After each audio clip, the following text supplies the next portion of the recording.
সাহাবারা প্রশ্ন করলেন, মা হাক্কুত তরিক ইয়া রাসূলুল্লাহ, রাস্তার হক আবার কি জিনিস? আল্লাহ রাসূল বললেন, রাস্তার হক হলো 5টা। বলেন, রাস্তার হক কয়টা? 1 নাম্বার গদ্দুল বাসর, নজর নিচে নামায় রাখা।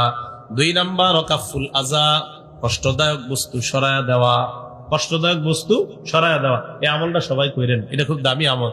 সহিহ বুখারী 652 নাম্বার হাদিসের বর্ণনা।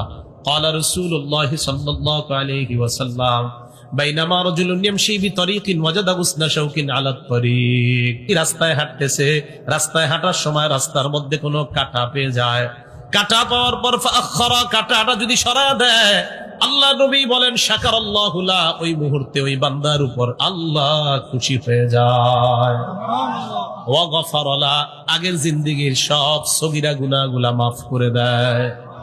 এই কাজটা কইরেন, রাস্তায় কষ্টদায়ক বস্তু, কলার সিলকা, ইটের কণা, এগুলা যদি পান সরায়া দিবেন। তা আসেন, রাস্তার হক হলো 5টা। 1 নাম্বার নজর নিচে রাখা। 2 নাম্বার কষ্টদায়ক বস্তু সরায়া দেওয়া।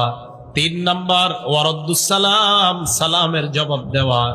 4 নাম্বার ওয়া আমরুন বিল মারুফ, নেক কাজের আদেশ করা। 5 নাম্বার ওয়া নাহয়ুন আনিল মুনকার, অসৎ কাজ থেকে নিষেধ করা। অঙ্গ প্রত্যঙ্গ গুলা গুনাহ থেকে হেফাজত করা। তো এই গুনাহের অঙ্গের মধ্যে একটা চোখ আছে, এই চোখটাকে গুনাহ থেকে হেফাজত করা।